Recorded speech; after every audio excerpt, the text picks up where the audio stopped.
Dear students, good morning. आज का video उन लोगों के लिए है जो ग्लोबल स्किल पार्क में एडमिशन लेना चाहते हैं, लेकिन उनके क्वेश्चंस हैं, काफ़ी सारे क्वेश्चंस होते हैं रिलेटेड टू कि रहने की क्या व्यवस्था है और खाने की क्या व्यवस्था है। तो वीडियो में आगे बढ़ने से पहले मैं आपको एक रिक्वेस्ट करना चाहूँगा कि वीडियो जब भी आप देखते हैं तो उसको लाइक ज़रूर कीजिए, कुछ कमेंट कीजिए और सब्सक्राइब ज़रूर कर लीजिए, और उसी से हमें नए वीडियोस बनाने का मोटिवेशन मिलता है। तो चलिए वीडियो में आगे बढ़ते हैं।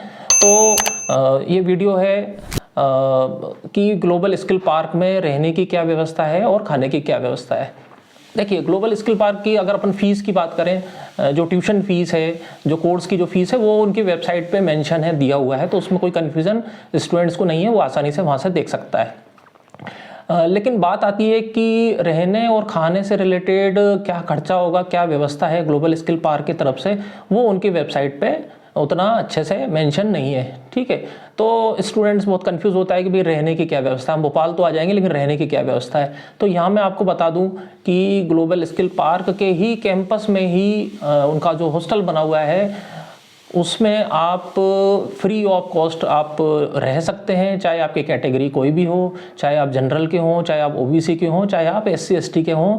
फिलहाल की मैं बात कर रहा हूँ, फ्यूचर की बात नहीं कर रहा हूँ, कि ग्लोबल स्किल पार्क का जो हॉस्टल है वो सभी कैटेगरीज के लिए फ्री है, फ्री ऑफ कॉस्ट। वहाँ आप आराम से आप रह सकते हो जब तक आपका कोर्स चल रहा है। ठीक है, ये तो हो गई रहने की व्यवस्था। अब इसके बाद स्टूडेंट्स पूछते हैं कि खाने की क्या व्यवस्था है। तो देखिए, मैं आपको क्लियर बता दूं कि फ़िलहाल ग्लोबल स्किल पार्क में आप हॉस्टल में अगर रहते हैं तो खाने भोजन की कोई व्यवस्था नहीं है। नॉर्मली होता क्या है कि हॉस्टल जब भी आप कहीं पे भी लेते हैं तो साथ में सुबह का नाश्ता, दोपहर का खाना, रात का खाना हॉस्टल के पैकेज में शामिल होता है। लेकिन फ़िलहाल जब ऑलरेडी वो हॉस्टल का चार्जेस नहीं ले रहा है तो यहाँ पे खाने की व्यवस्था आपको खुद से करनी होगी। यानी ग्लोबल स्किल पार्क की तरफ से सुबह का नाश्ता, दोपहर का खाना, रात का खाना, कोई भी किसी भी तरह की व्यवस्था नहीं है, वो आपको खुद से करना होगी। अब तीसरा क्वेश्चन ये आता है स्टूडेंट्स को कि हम मान लीजिए खुद बनाते हैं वहाँ पे खाना, तो क्या अलाउ है? जी हाँ, आप खुद के बल पे आप व्यवस्था आप वहाँ कर सकते हैं। क्या बाहर से हम टिफ़िन मंगा सकते हैं? जी हाँ, बाहर से अगर आप टिफ़िन मंगवाते हैं तो ग्लोबल स्किल पार्क में हॉस्टल तक टिफ़िन आपको अलाउ रहेगा, आप बिल्कुल आसानी से आप मंगा सकते हैं, उसमें कोई परेशानी वाली बात नहीं है।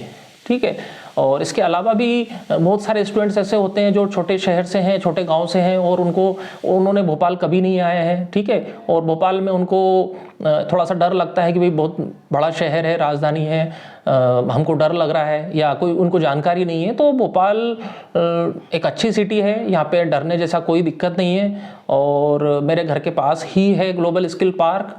और किसी भी प्रकार का आपको डाउट है, भोपाल में आप पहले कभी नहीं आए हैं और कोई और जानकारी आप चाह रहे हैं भोपाल से संबंधित, तो आप मुझको डिस्क्रिप्शन में दिए हुए नंबर पे कांटेक्ट आप मुझे कर सकते हैं। और आज के वीडियो के लिए थैंक यू। लाइक और सब्सक्राइब जरूर कीजिएगा। बाय, मिलते हैं नेक्स्ट वीडियो में।